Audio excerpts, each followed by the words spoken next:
Every Tuesday, we check in with one of our 4 public school districts here in York County. This week, we're learning more about what's happening in the York School District. We have Bryan Greeson joining us. He is the Director of Special Services.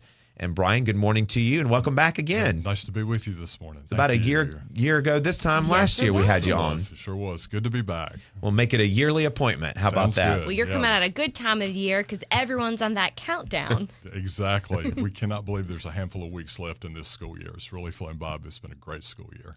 I know the kids are definitely excited. The parents probably are looking forward to the first part of summer. Once summer kind of gets into July and August, they're ready to send the kids back. Absolutely. And I know the teachers are ready for a break just as much as the students are. Yes, they've a well-deserved rest for a lot of our teachers and vacation and that kind of thing, just to unwind for sure.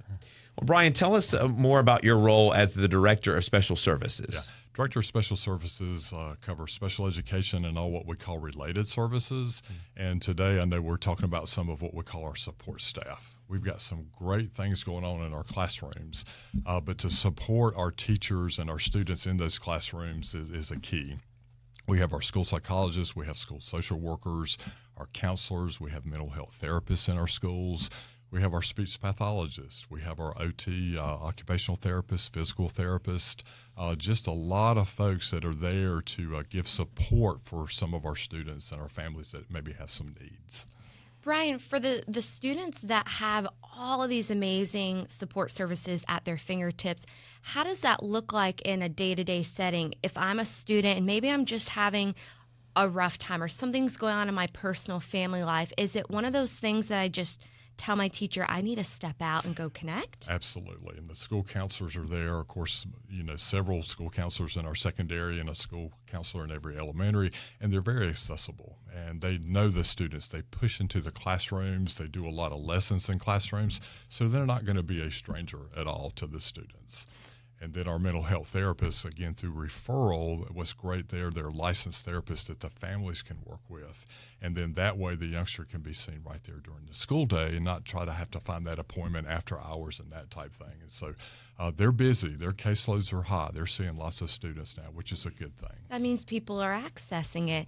Well, Lucas, boy, times have changed since we were all in school. Yeah, when I was in high school, we had one guidance counselor that did handle, I assume, some mental health issues that came up, though that was not a buzzword back then. But that individual also had to help students apply for colleges, look for college scholarships. The same thing many years later that happened at your school, Alex. Very similar. So we fast forward now to 2024, and the job that one person had now seems to be divided up among several individuals. Exactly. Yes, that's correct. Mm-hmm.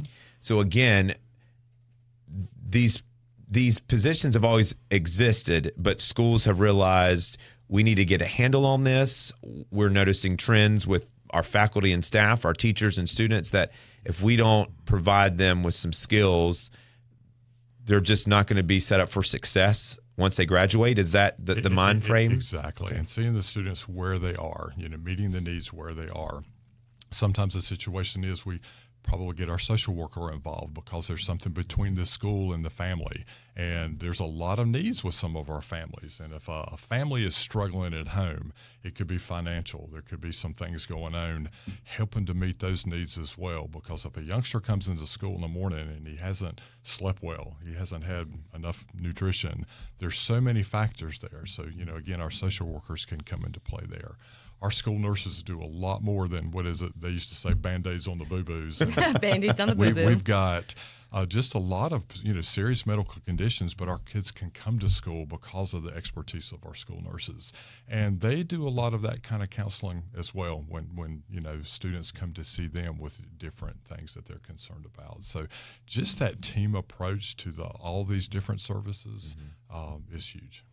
Those support services, as you're sharing here, is really molding these young youth for the success of their future. And my hopes are, I know the high school setting also offers these incredible supportive services. But as we were saying off air, it's going to take this to trickle from every age of these youth's developmental life onward, because it's skills that take life experiences to put the skill into practice, but starting them young is the best way to do it. So kudos to you all. Thank you. Yeah, early intervention, absolutely. So Bryan Greeson is with the York School District. He's the director of special services, just listing how what those special services look like and the support that's within every school within the York School District. This correct. is not just at the district office. That's right. They're available in each and every school. So, Bryan, playing devil's advocate just a little bit, some people might say, hey, listen, we're coddling these kids way too much. I mean, the real world is the real world, and there's not a lot of hand-holding, and it is tough out there, and you kind of have to fall a couple of times to get back up to see how strong you are. Right. So how do you balance that so you're not dealing with every stress that a young person has, because it's a lot, but really how to help them balance that, but also know, hey, this is part of growing up and part of the real world. People are not going to be that helpful sometimes and that forgiving, that loving to you once you get out in the real world. Yeah.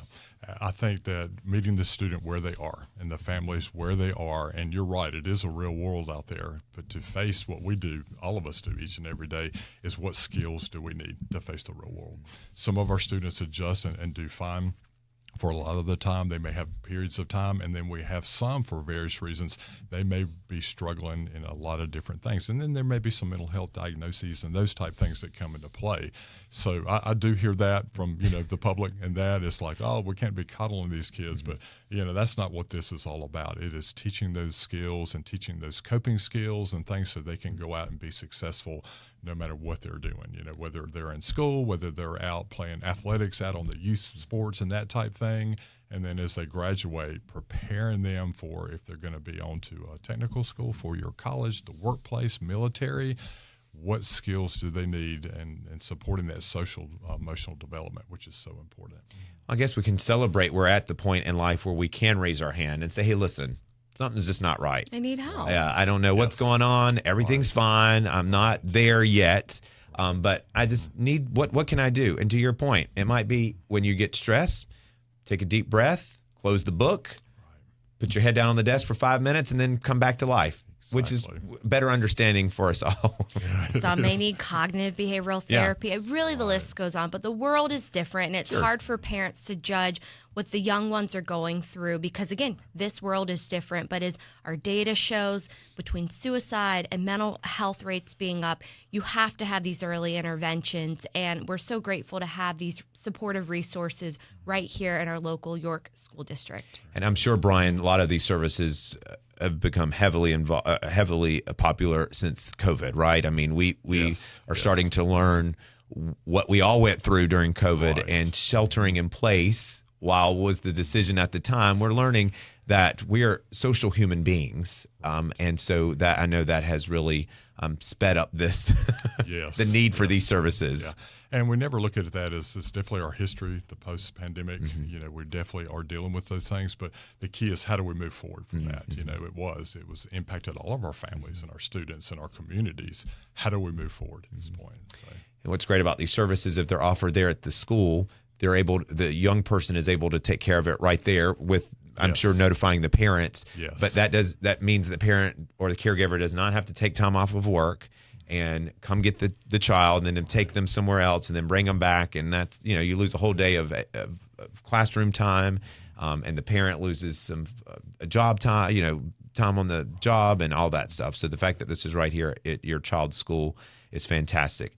Again, a lot of these services are at every single school within the York School District at the elementary, middle, and high school level.